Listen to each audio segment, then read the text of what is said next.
Bonjour et bienvenue dans l'entretien de France 24. Aujourd'hui, nous recevons le président de la République du Congo, Monsieur Denis Sassou Nguesso. Bonjour, et merci de nous accorder cet entretien.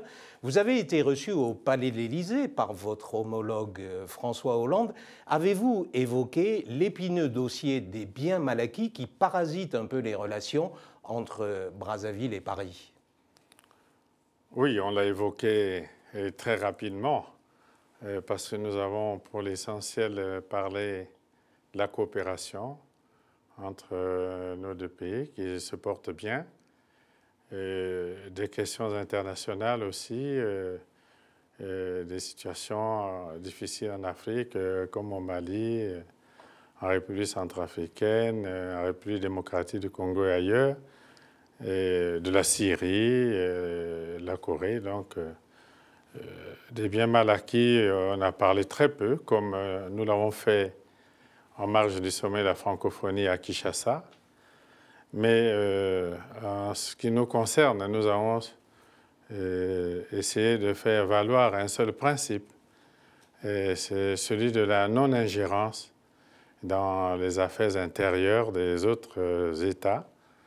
C'est un principe auquel nous avons tous adhéré à travers des conventions internationales, et ceci pour retirer à la justice française le droit de juger des délits. Si il y a des délits qui se seraient produits au Congo. Est-ce que vous vous estimez harcelé par les deux juges qui sont en charge de cette affaire ? Est-ce que vous parleriez de harcèlement ? Bon, de harcèlement, de manipulation, de traitement injuste, ce n'est pas seulement par les deux juges, puisque nous sommes en face des médias. On pourrait aussi dire de harcèlement par les médias qui ramassent souvent n'importe quoi et le diffusent, mais cela ne nous retire pas le sommeil quand même. Alors vous parlez de non-ingérence, donc est-ce que ça veut dire que pour vous, le travail des juges, c'est de l'ingérence dans les affaires intérieures du Congo ?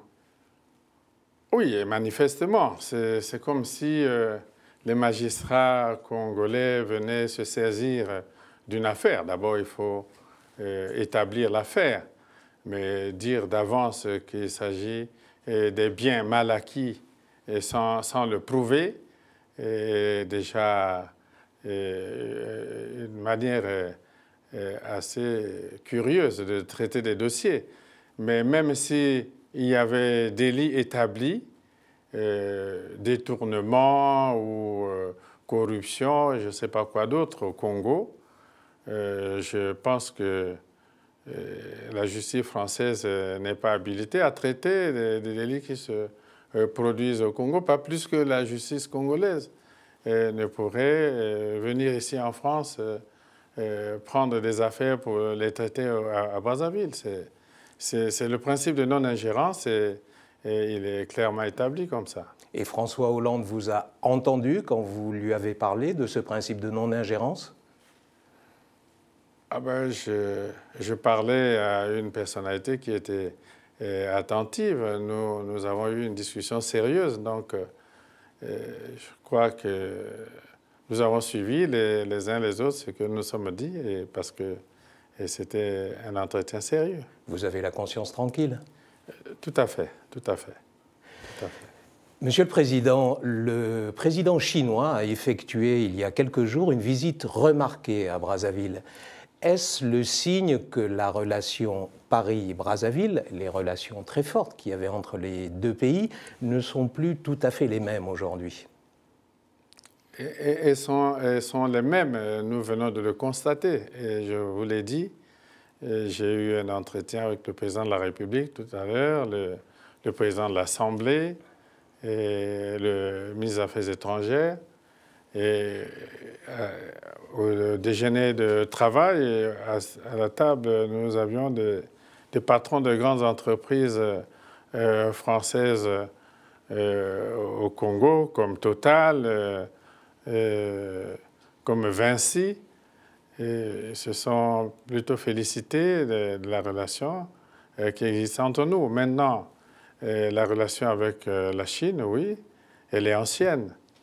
Le Congo fait partie peut-être des quelques 4-5 premiers pays africains qui avaient reconnu la République populaire de Chine aux années 60. Nous l'avons reconnu en 1964. Mais il n'y a pas une volonté de diversifier un petit peu les partenaires, de ne plus être dans ce face-à-face presque exclusif avec les Français et Paris? Mais on ne l'a jamais voulu ainsi. La mondialisation elle-même suggère que tous les pays soient ouverts à la coopération, au commerce et au développement dans les rapports les uns avec les autres. Et nous avons toujours entretenu, voici aujourd'hui 49 ans, et l'année prochaine nous allons célébrer le 50e anniversaire des relations avec la Chine. Et nous avons toujours entretenu ces mêmes relations avec la Chine et avec la France, même au moment les plus chauds de la guerre froide. Donc ce n'est pas nouveau. Monsieur le Président, vous êtes médiateur dans la crise qui a secoué la République centrafricaine. Une question toute simple. Est-ce que, selon vous, Michel Djotodia est aujourd'hui président de la République centrafricaine? Bon, nous, dans le cadre de l'Union africaine et la communauté des États de l'Afrique centrale, nous avons dénoncé le coup d'État en Centrafrique et avons proposé une autre démarche plus consensuelle. C'est ce qui a été proposé aux responsables de Séléka il y a quelques jours, qui tend à faire qu'en Centrafrique, il y ait le forum des forces vives de la nation, politique, la société civile et même de la diaspora, qui mettent en place une espèce de parlement de transition et qui pourrait élire le président. Le président pourrait être Michel Djotodia, mais nous voulons qu'il y ait des institutions de transition avec un peu plus de légitimité. Mais élire un président dans combien de temps? Dans 3 ans comme Ah non, maintenant. Le Parlement de transition va être mis en place dans quelques jours, quelques semaines. Et c'est ce Parlement de transition qui va être une espèce de constituante, qui va préparer une prochaine constitution et va élire le président de transition. Et nous pensons que c'est ainsi qu'on pourrait évoluer vers la mise en place d'institutions définitives et démocratiques. Le fait que Michel Djotodia reste au centre du jeu politique en République centrafricaine, ça ne vous pose pas de problème? Ça ne nous posera pas de problème quand il sera élu par le Parlement de transition. Ce serait déjà un peu plus de légitimité. Et là-dessus, vous êtes d'accord avec les Français sur ce processus de transition et sur le calendrier? Il n'y a pas encore de calendrier précis. Je pense que les amis français s'accorderont avec l'Union africaine et la communauté des États d'Afrique centrale pour que nous agissions de cette manière-là.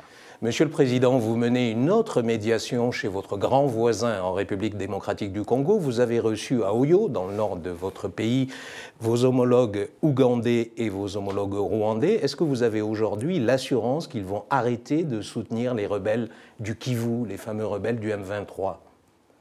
Bon, je ne dis pas qu'ils soutiennent les rebelles du Kivu ou du M23. Ce qui est certain, c'est que dans les consultations que nous avons avec le président Museveni, le président Kagame, le président Kabila, nous travaillons tous ensemble pour aller vers une solution de plus de stabilité dans les pays des Grands Lacs et plus de stabilité, de sécurité à l'est de la RDC et progressivement aller vers un peu plus d'harmonie au sein de la République démocratique du Congo, surtout après et les remous qu'on a connus à la suite des dernières consultations électorales.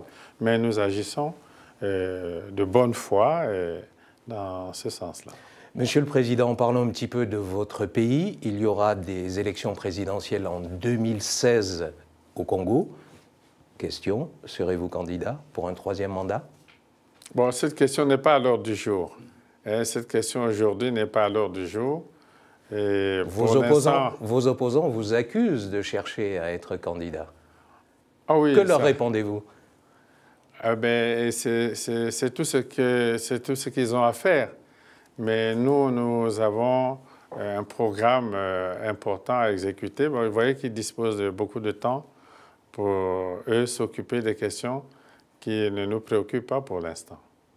Monsieur le Président, merci de nous avoir accordé cet entretien. Merci à vous de nous regarder sur France 24. L'information continue.